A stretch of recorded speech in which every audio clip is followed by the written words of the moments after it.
up, y'all? Welcome back to Lex Talk. I hope all of y'all are doing well, staying safe, staying inside. Because clearly y'all forgot it's a virus going around. I see people on Instagram turning up and I'm like, what are y'all doing? Like, y'all, you're staying inside not just for yourself, but honestly to protect the people around you. So just keep that in mind. So with that being said, I'm excited to tell y'all that I am starting a series here on Lex Talk, a college series at that, where we'll have different episodes with me talking about all things college. So from relationships to advice that I would give an incoming freshman. And in this video, we're gonna kick off the series with episode 1, me talking about 9 lessons that I learned in college. Now, please note, obviously everyone's college experience is different. And so what I may have learned may be very different from what someone else has learned.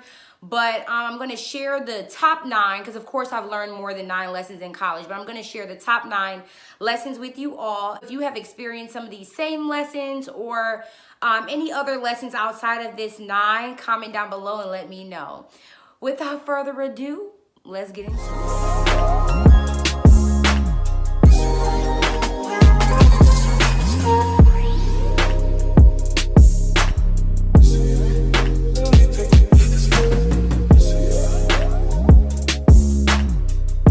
So the first lesson I learned in college was the fact that it's okay to say you're not okay.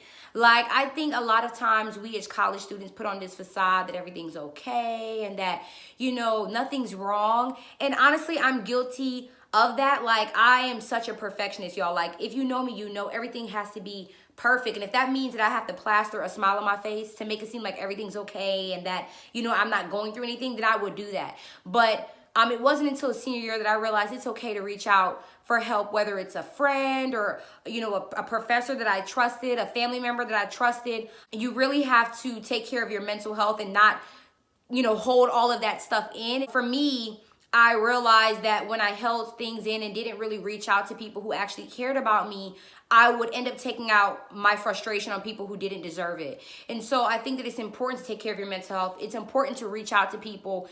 And it's okay to say you're not okay. Like, that doesn't mean go on social media and tell the world, because certain things the world doesn't need to know. You know what I mean? Like, you don't need to go and say, y'all, I'm sad today. You know, today is a depressing day for me, but it's okay to tell people whom you trust that you're not okay and that you need someone to talk to. The second lesson I learned is to surround yourself with people who are reflective of your character.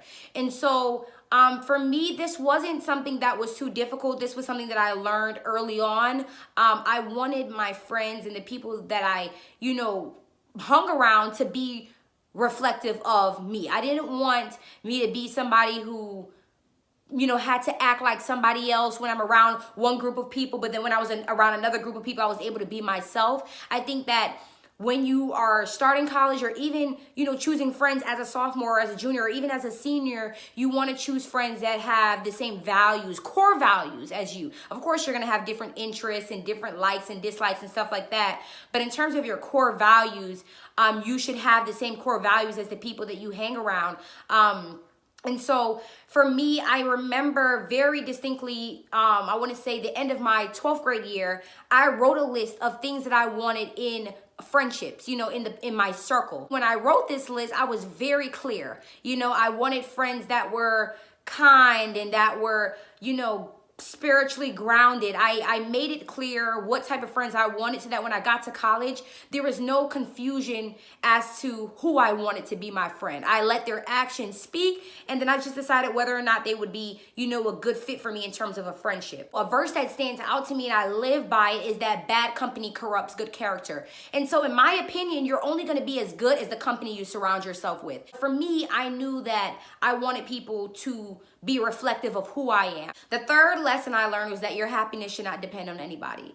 And I mean anybody. Like, there's nobody that controls your happiness. And so this is something that I, you know, learned, I want to say my junior year. And it was difficult because there was a point in my life where honestly, I was in this relationship where my happiness depended on that person. I've learned that my happiness should not depend on anyone or anything.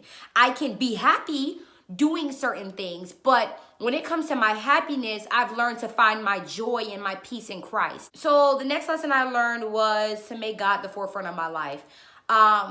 In college, y'all, Whether you're a freshman or a senior, you'll know that college throws you a lot of things all at once. I feel like there are periods where certain circumstances in college will test your faith.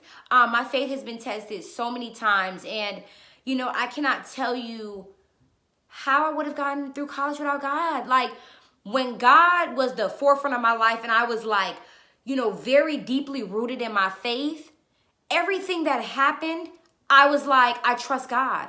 Even if it was bad, I'm like, I trust God. No matter what test I failed, no matter what friend walked out, no matter how heartbroken I was, whatever the situation was, I had to remind myself, God is still God despite all of that, and to keep my eye on Christ. So the next lesson I learned is to manage my time well. Like, I cannot tell you, there are so many things that are going on campus. And of course, I wanted to go to all of them, but I had to manage my time. Like, I couldn't go to every event. I couldn't go to every party. I couldn't hang out with my friends every time they had a kickback. Like, I really had to learn, how to prioritize, essentially. I don't want to say balance, because I think people say, oh, you have to learn how to balance in college. And to me, when you're balancing things, they're equal. They're on the same playing field. And there are going to be times where there's something that is more important. Like, I may have a test tomorrow, but there's a party tonight.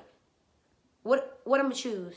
I'm not going to choose the party just because I want to turn up and I've been stressed all week. Yes, I've been stressed all week, but right now I have a test. As early as freshman year, y'all, I had a planner and I said, I'm going to write out everything I need to do day by day, week by week, so that I could get the grades that I wanted to get, right? But I would also have time for my friends and go to parties and, make time to be involved in church or whatever it is that I wanted to do. I had to manage my time. Also make time for yourself, just to sit in your room and just reflect. Like, there were times where I had to say no to going to certain kickbacks or parties or whatever, because I realized that it's very important to actually sit by yourself and just meditate, or whatever it is that you do in your free time by yourself. You have to incorporate that into your schedule. The next lesson I learned in college was to not stress over every little thing or every little change. And if you know me, you know I am a worry box, y'all. Like, literally, I will stress over the birds flying over campus. I'm like, oh my God, it's raining and the birds are flying. Like, I was stressed about everything. And I really had to learn very quickly, I cannot stress over everything. Like, I really had to learn how to weigh out my circumstances. Is this worth me stressing over? And if it's not, I'm not going to lose sleep over it. I remember, y'all, literally there was this time freshman year where I would lose a friend and I would lose sleep. And you probably looking at this video like, girl, who finna lose sleep over a friend? Y'all, I would literally, not even losing a friend, but even if I fell out with somebody or I got into an argument or disagreement with a friend or whatever it is, I would lose sleep over it. Like, I would be stressed out. I didn't realize that stress can kill you. Like, stress can kill you. And it's one thing to stress about classes, me stressing, oh my gosh, I have a test tomorrow and I want to do well. I get that. So I really had to learn how to let certain things go and let God. So the next lesson I learned was to never settle for less than I deserve.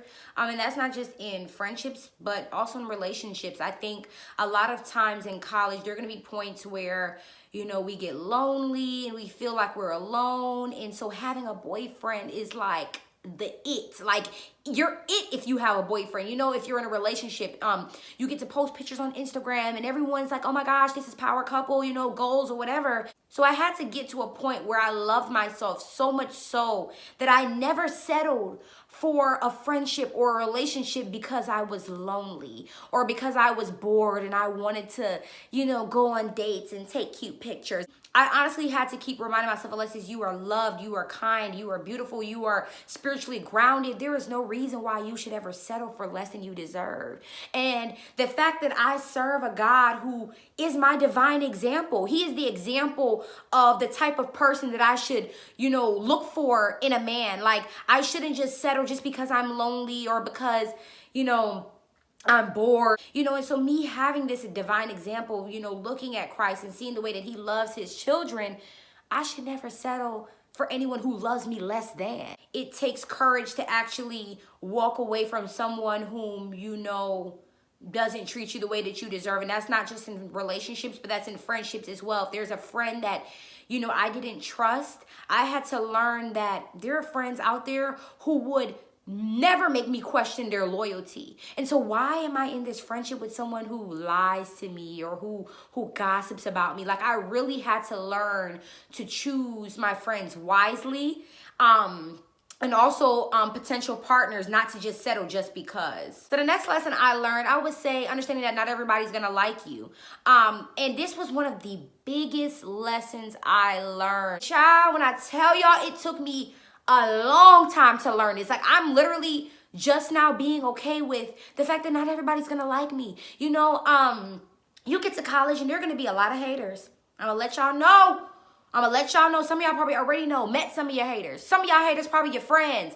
But there are gonna be people that don't like you because you wear your hair in a bun. Like, people just make up any reason to not like you at this point. You know, I have to keep telling myself, because there are times where people have decided that they don't like me because I study too much. But baby girl, studying too much is what got me into more than 3 medical schools. You know what I mean? So I have to keep reminding myself, people are gonna not like you just because. I really had to learn how to love myself, so much so that me hearing that somebody don't like me, it doesn't faze me. Oh, we don't like Alexa because Alexis doesn't care, because Alexis loves herself so much so that it doesn't matter who doesn't like her. You know what I mean? I know who I am.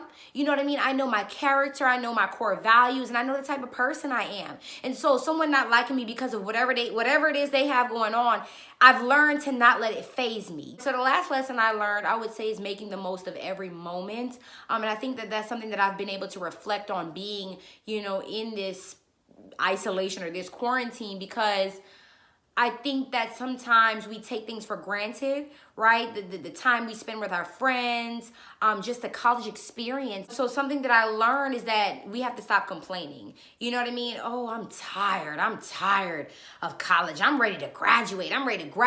And although, you know, it's okay to be ready to graduate, I think that sometimes we get so caught up in this end goal. I want to graduate. I want to move on to the next phase of my life, that we forget to live in the now. You know what I mean? And so looking back, if there's anything that I can change, because honestly, y'all, I don't have any regrets about anything that I've done in college, anything that I've, you know, been through. There's nothing that I say I wish I could change that, except for the fact that there were times where I didn't live in the moment. You know, getting so caught up in wanting to graduate and go to med school and become a doctor and get married and have children. You know what I mean? I get so caught up in that I forgot, oh my gosh, like, I am a senior. This is the last year of college. Let me embrace every single second of this. You don't get this back. I think that that is a lesson that I've learned and will continue to, you know, keep in mind as I go through the next phase of my life. Medical school will be difficult for me, but I've learned I can't focus so much on the end goal to where I lose sight of the now, if that makes sense. Like, I want to embrace every single part of med school. It's gonna be hard. I'll be stressed out, but I'm gonna embrace it, because it's like, after that, you don't get that experience back. You know what I mean? So that is the end of this video, y'all. I hope you enjoyed. If you learned some of the same lessons, or maybe lessons outside of these 9, which I'm sure you have, comment down below and let me know. Don't forget to like, comment, and subscribe, and I'll see y'all in my next video.